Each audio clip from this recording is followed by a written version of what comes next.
গণভোটে হ্যাঁতে সিল দিন। এই কথাটা কেন বলতেছি? গণভোটে অনেকগুলা পয়েন্ট আছে। একটা পয়েন্ট আমার কাছে খুবই ভালো লাগছে, সেটা হচ্ছে দুর্নীতি দমন কমিশনের সংস্কার। দুর্নীতি দমন কমিশনে কি সংস্কার হবে? আগে দেখা যাইতো যে সরকারি যে দল সেই দুর্নীতি দমন কমিশনকে নিয়োগ দেয়, তার হাতেই সকল ক্ষমতা, সে চাইলেই তাকে দিয়ে যা ইচ্ছা তাই করাতে পারতেছে। এজন্য সরকারি দলের লোকজন লাগামহীনভাবে দুর্নীতি করত, ইচ্ছা মতো যা ইচ্ছা তাই করত। প্রতিটা প্রজেক্টে দুর্নীতি।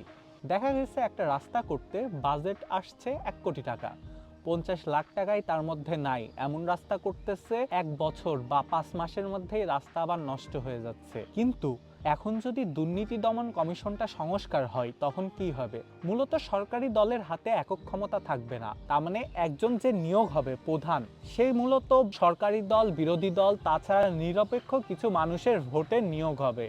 এখন কেউ যদি কোনো কিছুতে দুর্নীতি করে তখন সে কি চিন্তা করবে জানেন? মনে করেন সরকারি দলের কেউ যদি হয়, সে ভাববে সে তো আমার দলের লোক না, আমার দল তাকে নিয়োগ দেয় নাই।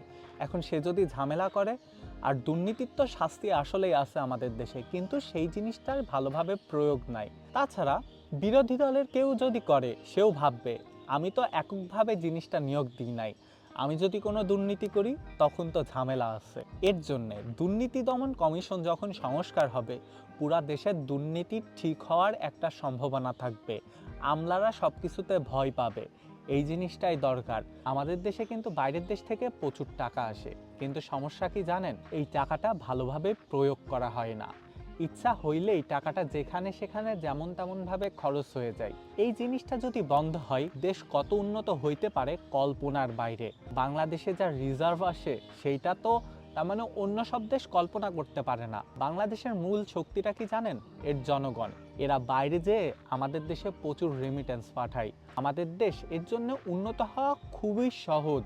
সংস্কারের পক্ষে হ্যাঁ ভোট দিন, শুধুমাত্র এই একটা কারণে হইলেও। অন্যদিকে দেখার কোনো দরকারই নাই।